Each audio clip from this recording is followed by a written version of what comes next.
Hello, ചാനലിലേക്ക് എല്ലാവർക്കും സ്വാഗതം.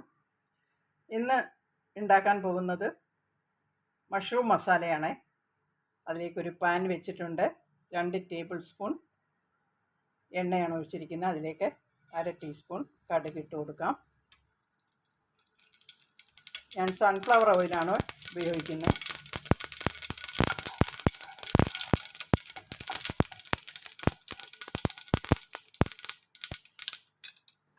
കടുക് പൊട്ടിക്കഴിഞ്ഞു.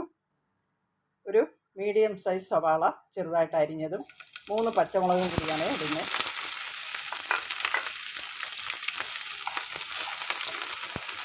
പച്ചമുളകൊന്ന് ചെറുതായിട്ട് വഴന്നു വരണം.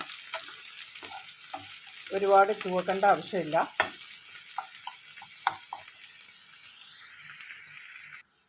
സവാള ഒരുമാതിരി വാടി വന്നിട്ടുണ്ട്. ഈ സമയത്ത് 1/2 ടീസ്പൂൺ ഇഞ്ചി വെളുത്തുള്ളി പേസ്റ്റ് ചേർത്ത് കൊടുക്കാം. അതുകൂടി ഒന്ന് വാടി വരണം.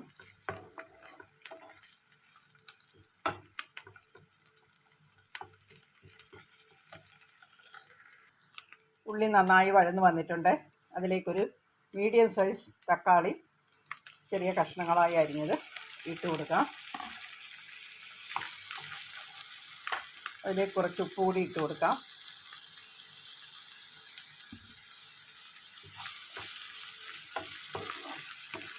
തക്കാളി ഒന്ന് സ്മാഷായി കിട്ടണം.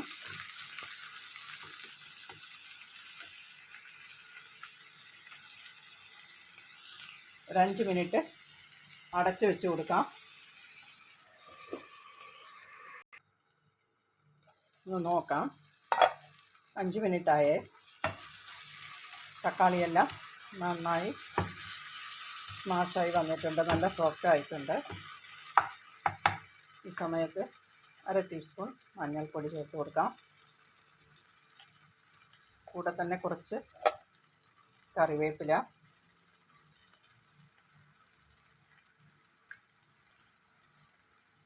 1 ടീസ്പൂൺ മുളക് പൊടി,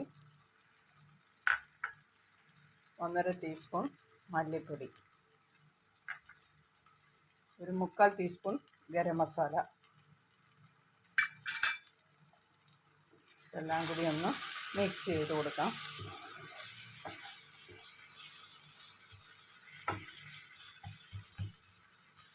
സ്റ്റൗ ലോ ഫ്ലെയിമിൽ ഇട്ടിരിക്കുകയാണ്.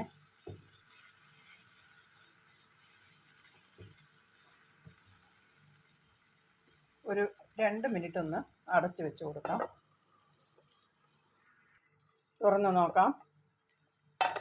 മസാലയൊക്കെ പച്ചമണമെല്ലാം മാറിയിട്ടുണ്ട്.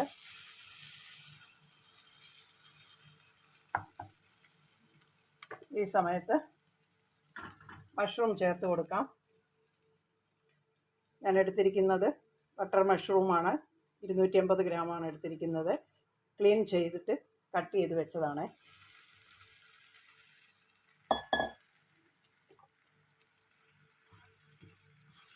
അത് നന്നായിട്ട് മിക്സ് ചെയ്ത് കൊടുക്കാം. നന്നായി വഴറ്റിയിട്ടുണ്ട്. നല്ലതായി മിക്സ് ചെയ്തിട്ടുണ്ട്.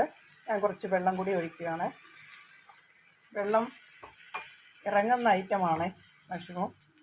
ആവശ്യത്തിന് മാത്രം ഒഴിച്ചാൽ മതി. കുറച്ച് വെള്ളം അതിൽ നിന്ന് ഇറങ്ങി വരും.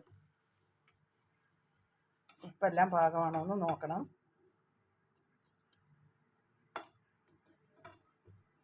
എനിക്ക് കൂടുതൽ വെള്ളം ആവശ്യമില്ല.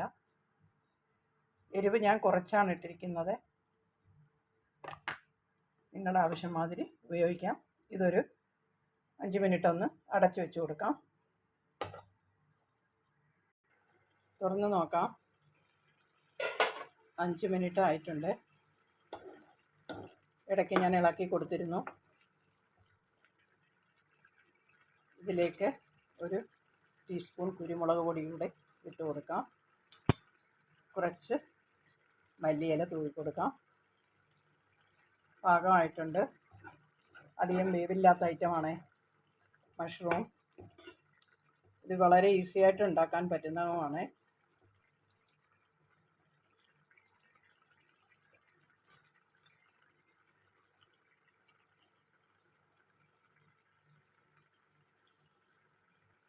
നിങ്ങൾക്ക് ഇഷ്ടമായിട്ടുണ്ടെന്നുണ്ടെങ്കിൽ നിങ്ങൾ ലൈക്ക് ചെയ്യാനും സബ്സ്ക്രൈബ് ചെയ്യാനും മറക്കല്ലേ. ഇത് ചോറിനും ചപ്പാത്തിക്കും നല്ലൊരു കോമ്പിനേഷനാണ്.